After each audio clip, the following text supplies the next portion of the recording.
Olá, seja muito bem-vindo. Eu sou Ed Melo e este é o seu programa Personalidades. Entrevista com informação e credibilidade.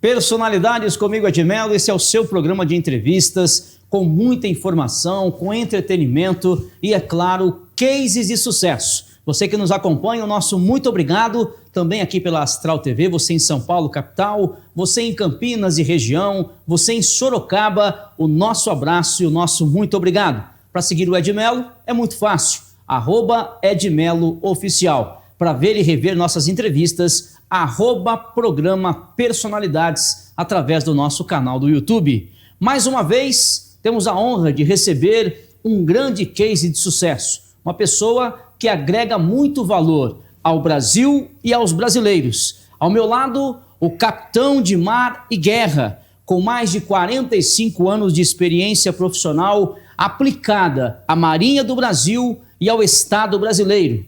Graduação, mestrado, doutorado em Ciências Navais, graduado em mestrado, doutorado e Ciências Navais, pós-graduado em Telecomunicações e em Gerenciamento de Projetos. Ao meu lado, Ricardo Ibsen. Seja bem-vindo, meu amigo. Boa noite, muito obrigado aí pela oportunidade de poder conversar com você e com a sua rede de espectadores. Estou muito feliz. Satisfação é toda nossa para falar, de um tema fundamental que é a nossa querida Marinha do Brasil, em parceria com a Amazul, onde Ricardo Ibsen é chefe de gabinete da diretoria executiva. Ricardo, quando falamos sobre a Amazul e essa parceria com a Marinha do Brasil, nos conte um pouco mais da importância desta fusão, desta parceria e os benefícios para o Brasil e para o Estado brasileiro. É uma satisfação poder levar esse tema aí ao ar. A Amazul é uma empresa estatal, ela é vinculada à área de defesa e por meio da Marinha. Essa empresa ela foi criada para suportar vários programas estratégicos que a Marinha conduz, o Programa Nuclear Brasileiro, o Programa Nuclear da Marinha propriamente dita, e também o Programa de Desenvolvimento de Submarinos. Então, ela foi criada para isso. E com essa expertise, com essa experiência, a Amazul ela, agregou capacidades para alavancar ainda mais o desenvolvimento, em especial da área nuclear. Então, nós temos vários segmentos aí que atendemos em benefício da sociedade. O nosso produto é o benefício da sociedade, a gente não visa lucro nenhum. É uma empresa que beneficia o povo brasileiro. E é interessante porque nós nos encontramos em uma mostra cultural, um mar chamado Tempo. Isso. Que essa mostra ela apresenta ao Brasil e aos brasileiros as atividades realizadas pela Marinha do Brasil em parceria com a Amazul. As crianças têm um vídeo, que podem também entender um pouco mais, a questão do submarino nuclear. Qual foi a importância dessa mostra que aconteceu em fevereiro no centro de São Paulo e quais outras estão por vir? Existe uma previsão de outras mostras nesse mesmo modelo para outros estados, Ricardo? Existe sim. Essa mostra é importante para aproximar as atividades, no caso da Marinha, Eu não falo especificamente pela Marinha, sim, porque a Marinha tem uma vida bem mais complexa do que a minha não em tenho relação dúvida. aí à empresa, mas a gente participa dessa mostra, a gente agrega à Marinha essa exposição para poder levar à sociedade os trabalhos que a Marinha executa. É um histórico do que a ciência e tecnologia da Marinha evoluiu desde os primórdios até hoje. E a Amazul, nesse contexto entrou como um apoiador e nós passamos um filminho, não sei se você... Cheguei a acompanhar, verdade. Da Turma da Urânia, que é um personagem que foi criado para desmistificar a tecnologia nuclear. Essa tecnologia que nasceu de alguma forma ruim, uma forma que nefasta, né, que atingiu aí uma população indefesa com relação à guerra, então nasceu muito mal. Mas, como tudo na vida, né, tem prós e contras, temos muito mais prós que contras. Então a nossa ideia é desmistificar, fazer como fizeram com o pombo. Eu não sei se você sabe essa metáfora do pombo. Nos conte. O pombo ele tem um marketing muito bom. Por quê? Ele representa o Espírito Santo, ele representa a paz, né? Ele representa as pombas da paz, a prosperidade, né? No entanto, é um rato com asa que transmite doença, né? Come de tudo que vem pela frente, então, suja por onde passa. O marketing dele é muito bom, diferente do porco, né? O porco ele tem um marketing muito ruim, um animal inteligentíssimo, se bem criado, é limpíssimo, mas vive na sujeira. Então, é um marketing um pouco diferente.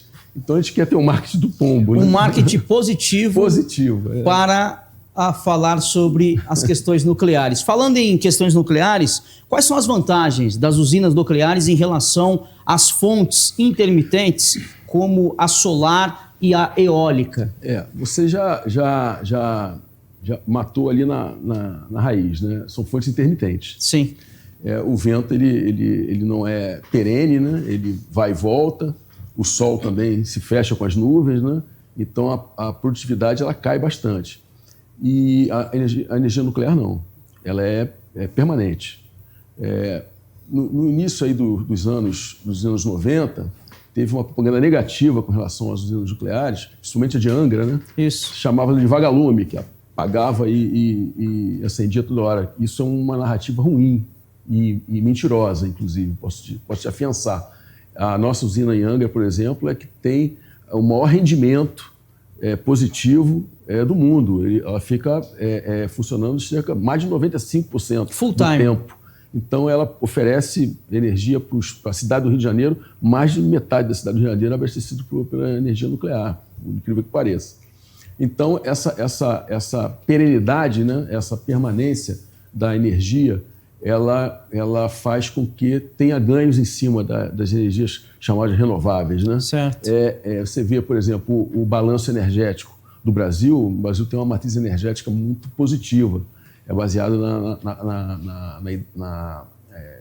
nas nossas hidrelétricas, né? Temos muito poucas termoelétricas. E o balanço dessa matriz ela tem que ter uma certa constância. Nós tivemos apagões recentemente que foram oriundos especificamente da intermitência dessas energias renováveis, certo. Coisa que não acontece com a energia nuclear. E pensando nesse ponto das usinas nucleares, Ricardo Ibsen, para quem está na ponta, para quem recebe, muitas vezes as notícias são, olha, agora é bandeira amarela, é bandeira verde, é bandeira azul, é bandeira... Enfim, e na ponta, o consumidor quem paga essa conta. Você citou aqui muito bem as usinas hidrelétricas, termoelétricas, as usinas nucleares com este funcionamento. Poderia ser também uma ótima opção, não só para o Rio de Janeiro?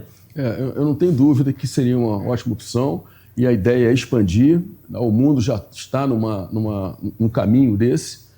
Você acompanhou aí as ações que foram discorridas na Alemanha, fechando usinas, mas eles importam energia da França, que é basicamente abastecida por usinas nucleares.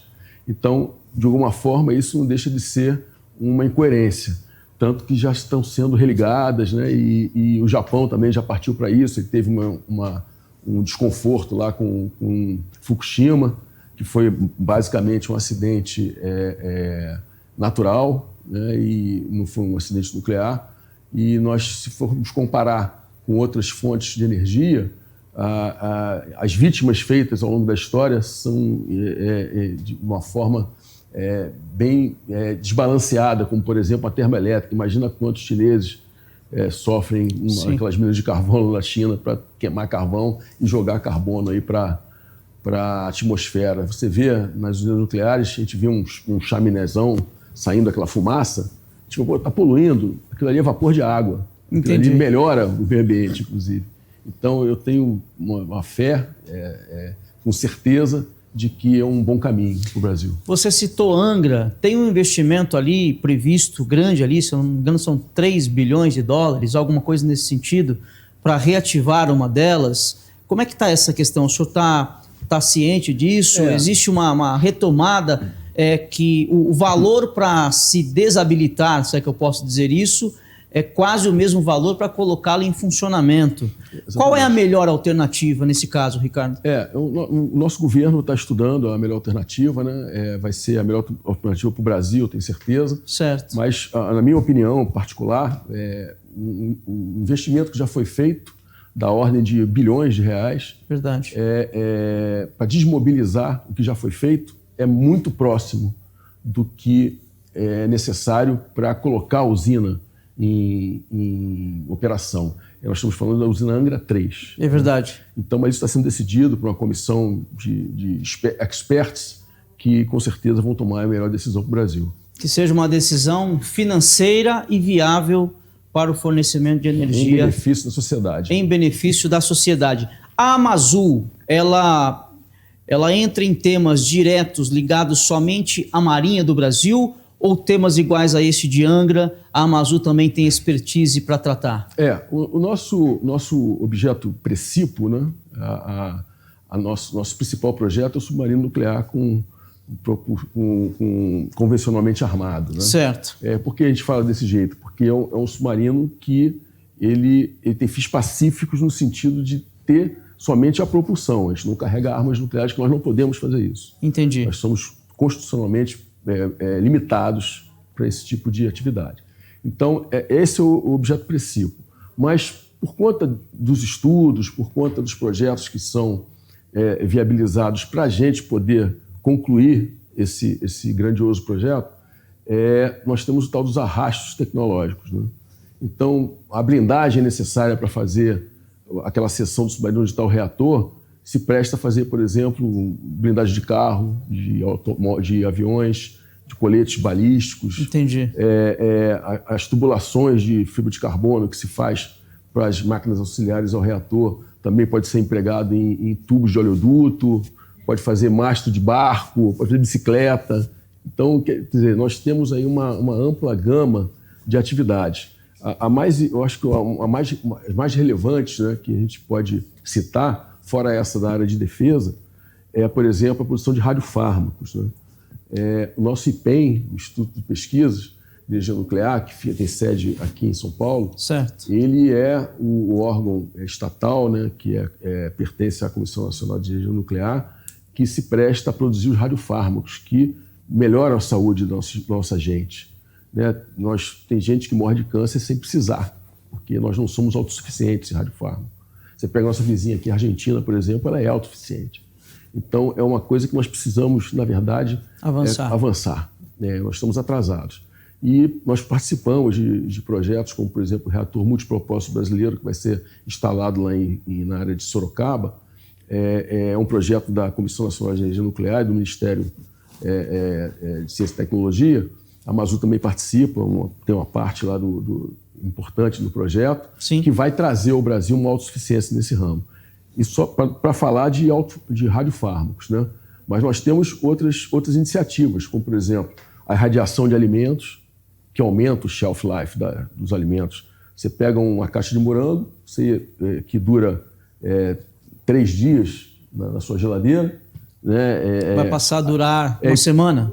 Olha, passa muito mais. 3 vezes isso. Entendi. 3 vezes isso. E por que não se aplicar as análises ou realmente tem uma burocracia no caminho que vai mitigando isso, vai demorando, vai fazendo com que outras análises sejam necessárias até a tomada de decisão final?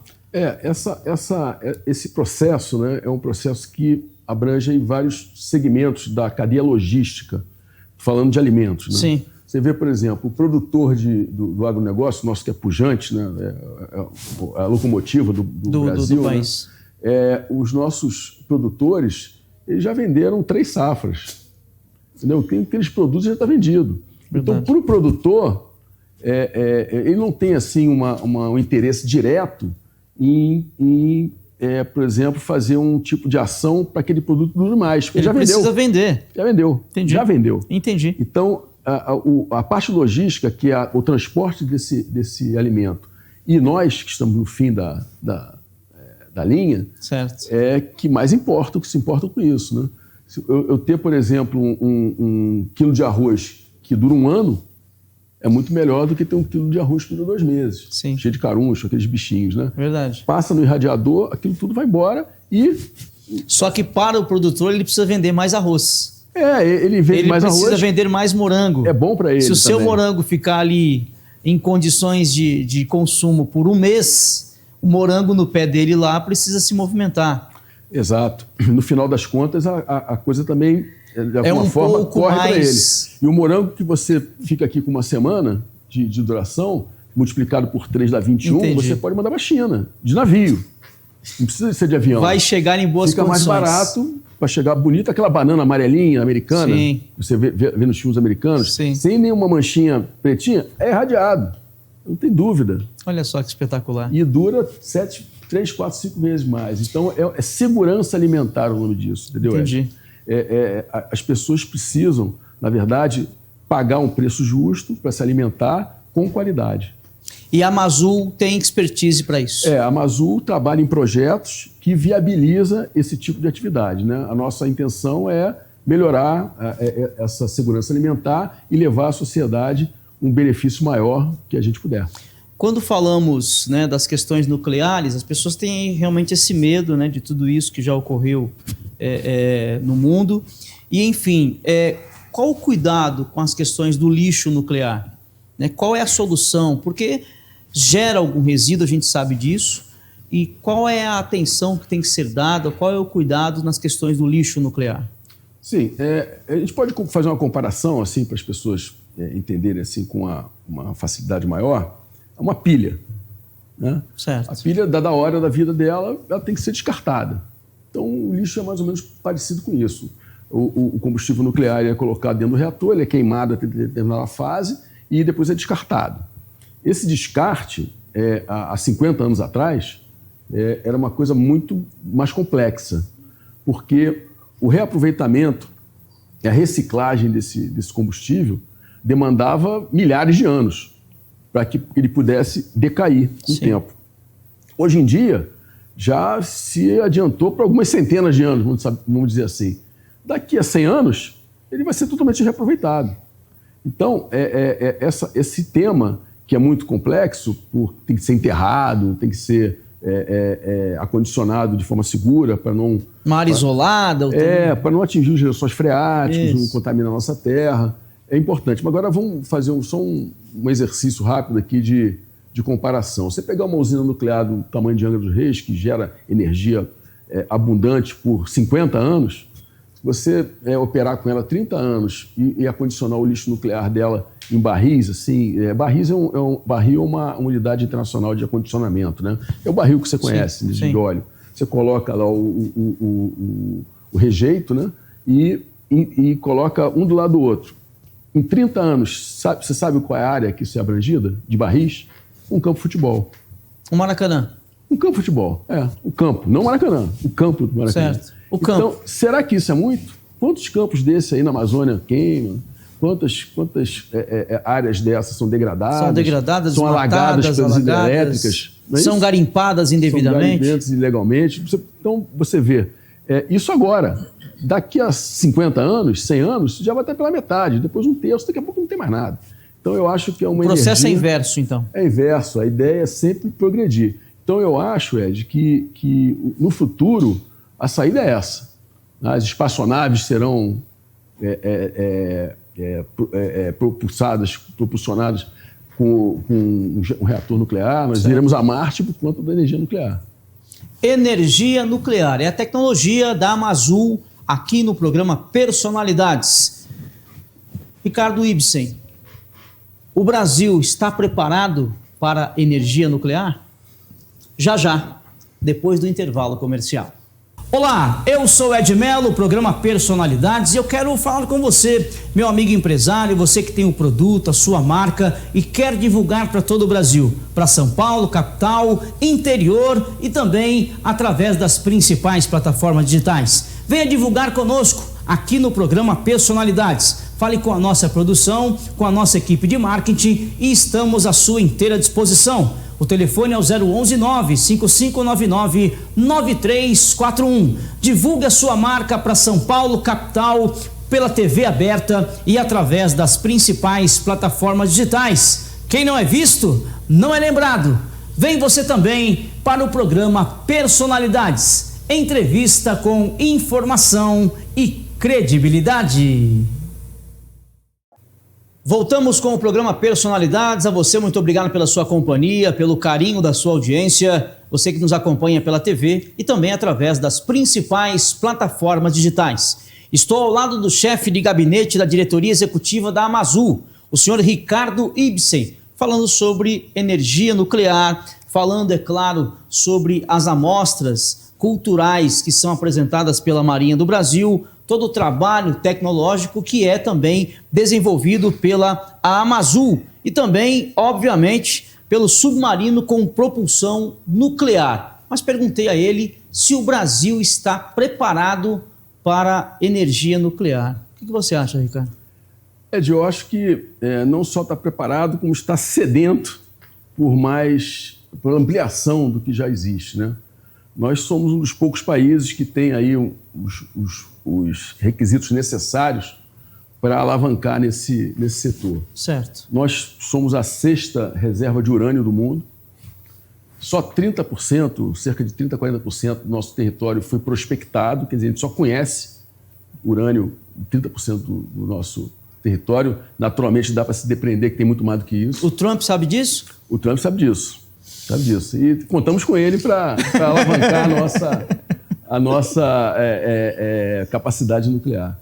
Mas nós temos urânio, nós sabemos enriquecer esse urânio, que para você é igual aquela pilha alcalina e a pilha Rayovac, amarelinha, desculpe a propaganda. Mas... Vem para cá, vem divulgar aqui conosco. Quer dizer, você tem que ter enriquecer a capacidade de fissão desse urânio.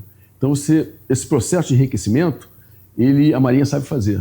Isso traz durabilidade? É o caminho, é isso? Na verdade, traz capacidade de gerar energia. Entendi. Porque o urânio, por si só, no minério, ele não tem perigo, não gera energia, ele está ali. É igual uma banana. Banana tem. Se você pegar um contador Geiger, que mede energia nuclear, você vai na banana e ele mexe. Se botar em você, ele não mexe. Entendi. Todo mundo tem radiação. Todo mundo tem radiação. A radiação existe. Então, você tem que condensar essa capacidade de gerar energia e poder colocar ela para ser combustível. A gente sabe fazer isso, né? E sabemos também construir reatores, né? Estamos aqui buscando essa expertise. Entendi. Vamos fazer o primeiro submarino com propulsão nuclear para daí buscar, além disso, fazer usinas nucleares de terra para geração de energia e outras coisas mais. Vai fazer dessalinização de água. Imagina o Nordeste. Que maravilha. Com problema de água até hoje, tantos anos aí padecendo com necessidades básicas, bota um reator nuclear para desalinizar a água e joga atender a população lá para o interior dos estados lá do Rio Grande do Norte, Pernambuco. Então é uma atividade que com certeza vai trazer grandes benefícios. E existem, tecnicamente falando, as condições do terreno, as condições do local para se construir uma usina nuclear tem que ser muito bem mapeada. Por exemplo, vamos para a subestação. Você determina uma subestação hoje aqui no Brooklyn, né? Ali em Pinheiros está alimentando uma subestação 13.8 da CPTM, né? Como seria essa estrutura no caso da usina nuclear? Ela teria que estar em um determinado ponto, afastado da sociedade, das empresas, das pessoas? Tem esse distanciamento seguro? Isso é normativo? É normativo. Nós somos um país abençoado. O nosso país inteiro está dentro de uma mesma placa tectônica. Sim. Nós não temos terremotos aqui, né? Temos terremotos. As placas se mexem em outro ponto. Mas nos afetam aqui de alguma forma, mas não chega a ponto de trazer a escala não é tão alta, né? Não é. Os furacões aqui são melhores, mais tranquilos do que, por exemplo, lá nos Estados Unidos. Então, nós temos alguns aspectos naturais que nos beneficiam a instalação da usina nuclear em qualquer lugar. Entendi. Por conta da atividade, é uma atividade segura, mas é segura porque nós tomamos precauções para ser segura. Certo. Nós temos zoneamentos de segurança que permitem que a população esteja segura, mesmo em havendo um determinado sinistro. Certo. Né? Então, a coisa é muito bem mapeada, por exemplo, lá em Angra dos Reis. Tem gente que mora ali em volta, mas faz os exercícios de evacuação, sabe como proceder, fazemos exercícios aí com alguma frequência. É uma atividade segura, mas tem que se tomar muitas precauções. Um sinistro na usina seria muito menor que um sinistro de um terremoto? Eu não tenho dúvida. Agora depende do tamanho do sinistro. Né? Se foi uma coisa como uma catástrofe, como ocorreu, por exemplo, lá na Rússia, você lembra que a pluma nuclear, a pluma radioativa que saiu da usina, ela se refletiu até na Europa. Né? Entendi. Então, mas foram precauções e erros que aqui no Brasil, por exemplo, eu tenho certeza absoluta que não vai ocorrer, nunca. Devem ser sempre minimizados. Muito, muito. E é uma atividade, como eu te falei, segura, porque nós temos todos os predicados, temos todas as condições de atender a sociedade com segurança. O profissional que atua nessa área, o profissional que atua numa subestação 13.8, ele tem alguns cuidados, tem algumas NRs. É necessário ser um profissional habilitado, qualificado. Qual o diferencial, qual o cuidado num momento desse de se tratando de uma usina nuclear? O profissional que está numa subestação elétrica 13.8, uma hidrelétrica, e quem hoje, por exemplo, está nos assistindo e quer ser um profissional habilitado para atuar numa usina nuclear. A condução desse tema, Ed, por exemplo, não tem ligação com a empresa que eu represento. Certo. Mas nós temos tema de curiosidade. Nós temos um órgão de Estado, que é a Comissão Nacional de Energia Nuclear, que é muito ciosa das suas atividades. Temos uma produção, que é a Eletronuclear, que produz aí a energia advinda da tecnologia nuclear. Então, concursos públicos, que são liberados por edital, as pessoas se inscrevem e a formação ela é muito complexa. Rigorosa. É uma formação muito clara, quer dizer, as pessoas que trabalham, por exemplo, no usina nuclear, são pessoas diferenciadas. Acredito. Tanto na parte técnica quanto na parte estratégica, tanto os profissionais da área de engenharia quanto os técnicos, são pessoas bem preparadas. E, ao longo do tempo, a nossa Comissão Nacional de Energia Nuclear faz isso com maestria, são fiscalizados, regulados, a atividade ela é muito, muito monitorada. E treinamento o tempo todo? Permanente. Eu perguntei porque Ricardo Ibsen é um especialista na área e tem um currículo gigantesco e, obviamente, tem capacidade de nos passar informações com precisão. Voltando para a Amazul, vamos falar sobre o submarino com propulsão nuclear. Esse submarino tem previsão de estar pronto em qual momento? Esse é um sonho que a nossa Marinha tem, que já perdura aí há muitos anos. O programa ele data de 1979. Certo. Sofremos percalços aí com relação à parte orçamentária, tecnológica. Não é todo mundo que quer que nós tenhamos esse submarino. Entendi. Você pega, por exemplo, os países que compõem aí o Conselho Nacional, o Conselho de Segurança da ONU, né? Todos eles têm submarino nuclear. Mas o clubezinho é fechado, né? O clube é deles. Então para entrar de sócio a joia é muito alta, né? Entendi. E não interessa a ninguém que nós tenhamos. Então, na verdade, tem gente que nos ajuda, mas a tendência é que os que atrapalham tenham aí uma supremacia. Mas, apesar de todos esses percalços, a gente está prosseguindo num programa muito bem detalhado. Nós temos um centro maravilhoso ali em Sorocaba, que é o centro de Aramar. Lá nós temos um reator que vai ser criticalizado aí nos próximos anos, em terra, para que esse reator seja exaustivamente testado, de forma que entre com segurança num casco do submarino. O submarino é a máquina mais complexa já feita pelo ser humano. A gente pensa numa espaçonave, a espaçonave não tem pressão externa. Entendi. Então, as resistências são outras. Você, para ter um submarino mergulhado a 300 metros de profundidade, as pressões elas são tão grandes que deformam o casco. Então, não pode ter erro de solda, não pode ter parafuso frouxo. Resistência... Porque colapsa, as pessoas morrem. Entendi. Então, e botar um reator nuclear dentro disso tem que ter muita responsabilidade, né? Quem faz isso é a Marinha, né? A Amazul, ela provê soluções e profissionais para poder tocar esse projeto para adiante. Entendi. Aliás, a Marinha, um grande abraço ao almirante Rabelo. Nós estivemos lá nessa mostra cultural com curadoria do jornalista, o nosso querido Maurício Coutinho também. Mas, Ricardo Ibsen, eu teria aqui mais meia hora de programa com você facilmente. Peço que volte, por gentileza, porque o seu currículo, a sua história diante da Marinha do Brasil, diante do Estado brasileiro, tudo que você vem agregando na Amazul. Deixe o meu abraço a toda a diretoria da Amazul também. Espero poder visitá-los para conhecer um pouco mais da Amazul, que tem sede aqui na capital paulista. Fico muito feliz em recebê-lo, porque o conhecimento sempre é importante. O povo brasileiro tem que ter conhecimento, tem que saber o que acontece ao redor e o porquê dos não acontecimentos muitas vezes. E técnicos, especialistas, iguais Ricardo Ibsen, é sempre muito importante e agregam muito valor à nossa sociedade brasileira. Ricardo, aquela é a sua câmera para você deixar sua mensagem, o seu abraço e mais uma vez o meu muito obrigado. Tá bom, Ed. É uma alegria aí poder participar aqui do seu programa e ter a oportunidade de passar para a nossa sociedade, não só as atividades da minha empresa, como também da Marinha, porque o nosso principal motivo realmente é atender ao povo brasileiro para que tenha possibilidade de crescer, de se desenvolver, ter saúde e que prospere para que nós possamos estar bem situados aí no Concerto das Nações, que é onde a gente merece estar.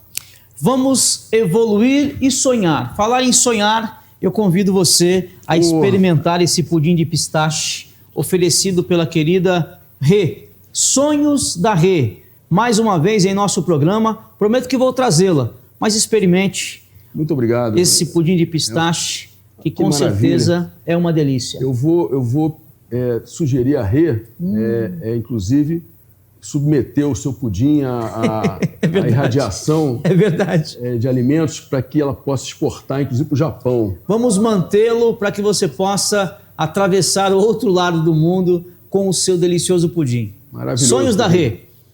Obrigado, Ricardo. Muito obrigado. Grande abraço. Um abraço. Personalidades comigo, Ed Melo, e esse delicioso pudim. Entrevista com informação e credibilidade. Eu te espero. Vem!